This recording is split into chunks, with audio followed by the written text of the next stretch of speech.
Welcome to the Snackdown, sponsored by Walker's Crisps. We'll be looking back at a few things we've spotted this month on the World Wide Web, the WWW. And by the way, if there is anyone out there who still gives out a web address by saying www, please stop it now. Joining me this month, well, it's an absolute honour to welcome a footballing legend, the presenter of Match of the Day and England's second highest goal scorer ever. To tell the truth, he's only here because we couldn't get the highest goal scorer ever, Sir Bobby Charlton. It's Gary Lineker. Gary, hello. Hello. How's it feel to be the second? I felt so sorry. I'm sure the nation felt sorry for you that you didn't quite get the permission to go and score that final goal that would have at least equals Bobby. Does that rankle? Does that?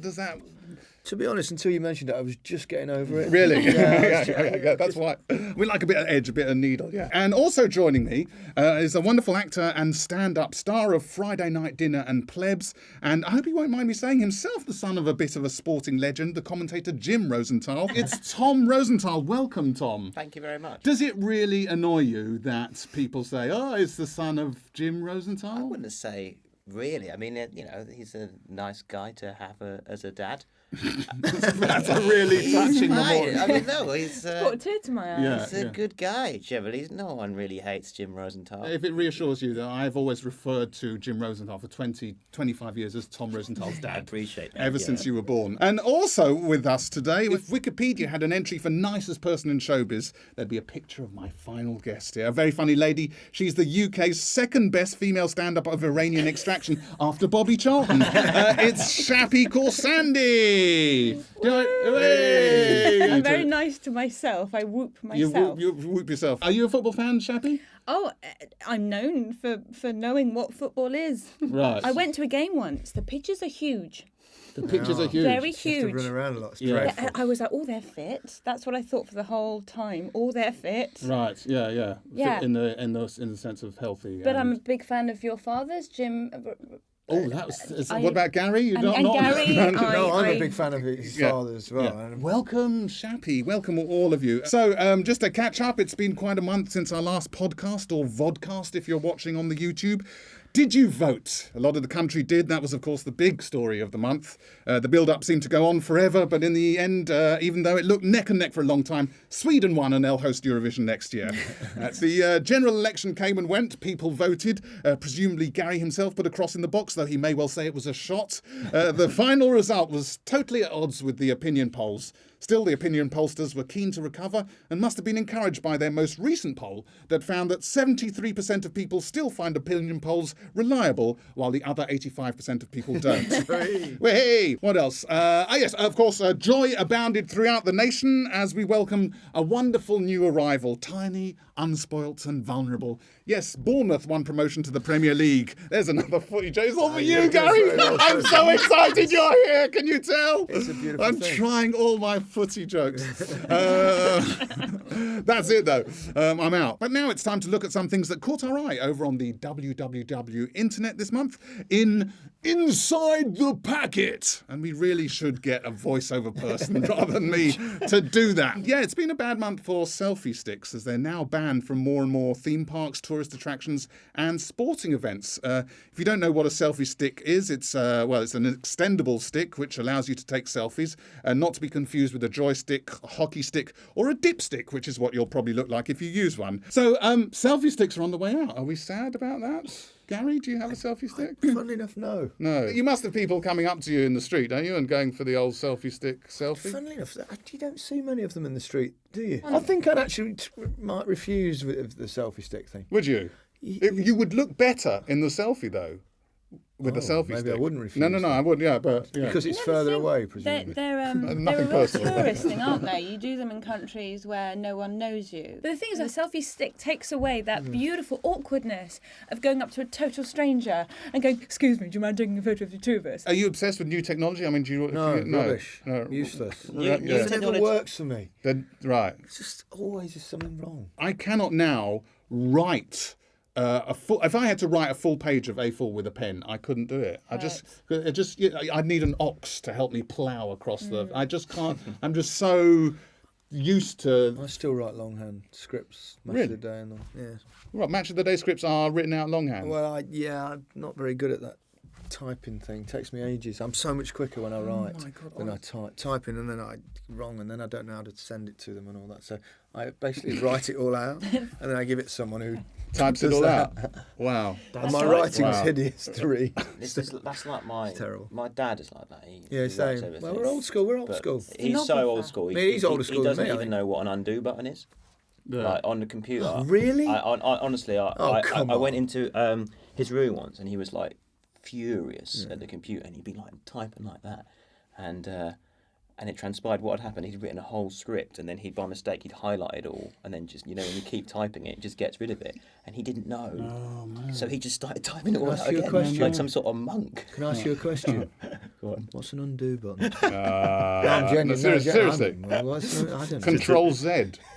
That means that you're winding us up. No. Get I wish. out. No, I swear. So Honestly, it's like I'm not one if you type, imagine, I'll have to do it in your I terms. told you, I'm imagine you've rubbish. written something and you've written the wrong word, Yeah. and you want to get rid of that word, then you do Control You mean the Z. bit where you go delete back Yeah. and it?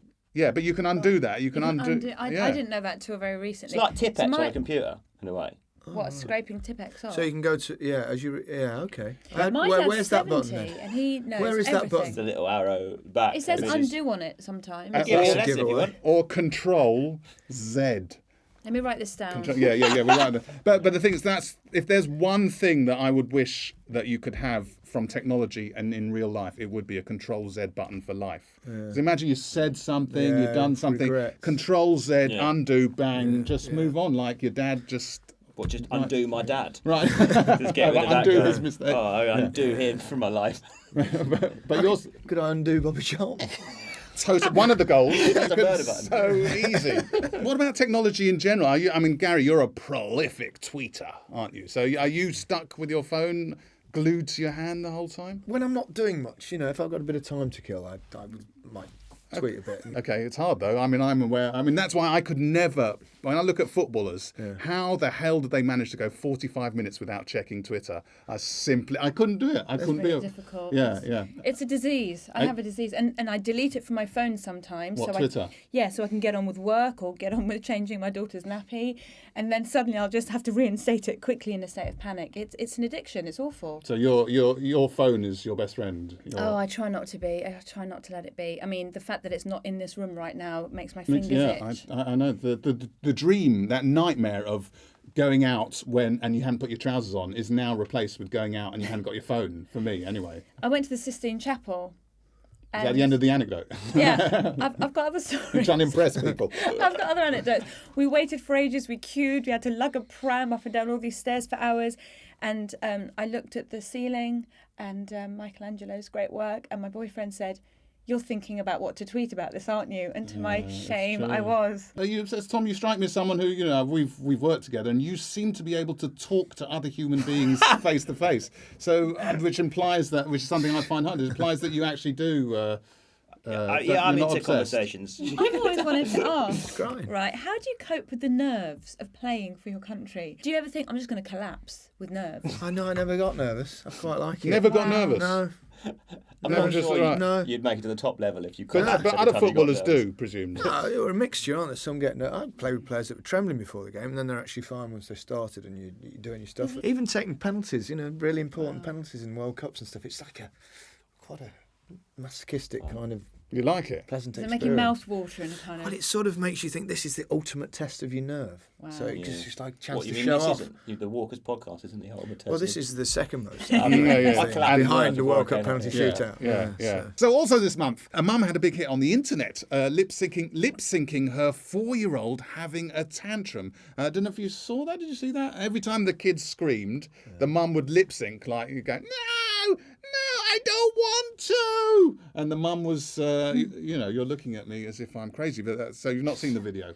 No. Yeah, but it's really annoying. That's like what you do if you want your child to continue having a tantrum. It's also like, that's the question, should you allow, people are putting their kids on YouTube to try and get lots of, Well, I don't know. Are they trying to get lots of likes, lots of clicks? Charlie Bit My Finger is the classic one. You know, the Charlie Bit My Finger. Have you seen that, Gary? Oh, no. No. What do you do? You I'm really on Twitter. Yeah, okay, that's right. Wow.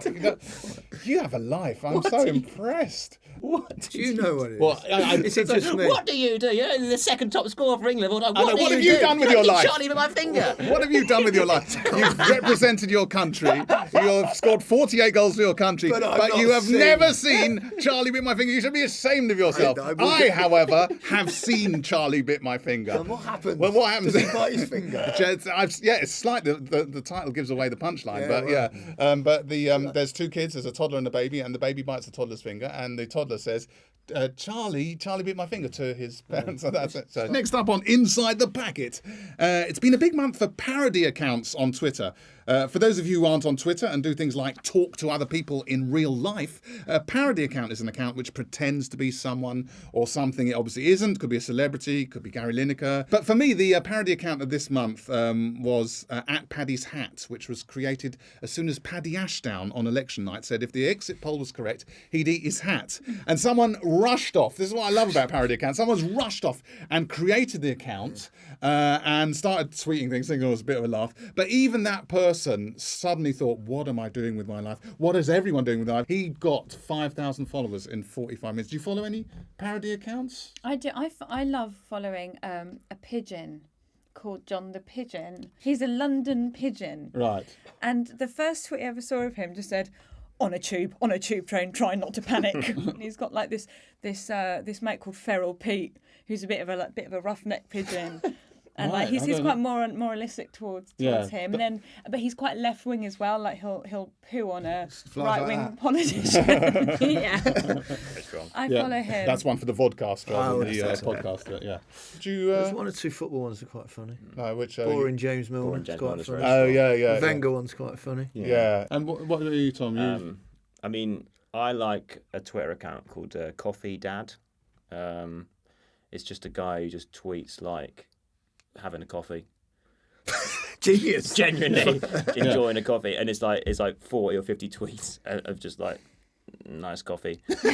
and then it gets a bit dark. Like once every like 55 tweets, he just goes something like, "Oh, really miss you, son."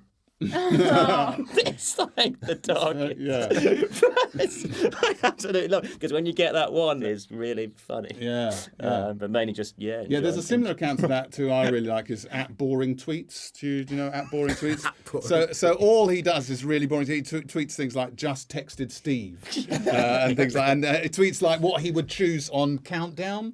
Like if I was on Countdown, I'd choose vowel, consonant, vowel, consonant, consonant. It's just extraordinary. And anyway, time now for Flavour of Britain, where we fish out a quirky story or two from the sceptred isles. And I don't know if sceptred is a proper word, actually, but I've said it now. And it looks like we're being overrun by bees. The Southend Echo reported on a swarm of bees covering a bike in Southend, just outside HSBC by the Victoria Shopping Centre, apparently, if you want precise details. It was scary for me because I've got a phobia of wasps. Phobias? Got any phobias? Heights. Terrible. I don't like heights. Horrible. Is that why you didn't ever score any headers? It's got a lot of headers. I know. actually, more than me. Yeah. Do you know, I only headed it if I thought I could score though, because it hurts. So you what's the sort of, you wouldn't go up a high build? You wouldn't go up. Terrible. I get all horrible and want to crawl on the floor. And it's Right, pathetic. That's good. It's pathetic. Any footballers with phobias? There must be, statistically, some phobia. Someone must be scared of wasps. Chris Waddle was scared of penalties. Right. Well, that's all from us now. Thank you for listening to our podcast or watching if you're watching on the YouTube, which reminds me I must buy some nicer clothes for next time. I'd like to thank my guests, Gary Lineker, Shappy Corsandi, Tom Rosenthal, and of course, Bobby Charlton. Also, and your man, Robin Flavel, Adam Hess and Harry Jackson, who helped me think of things to say. And remember, the first rule of Wrong Word Order Club is speak you word, wrong club, never about. Goodbye!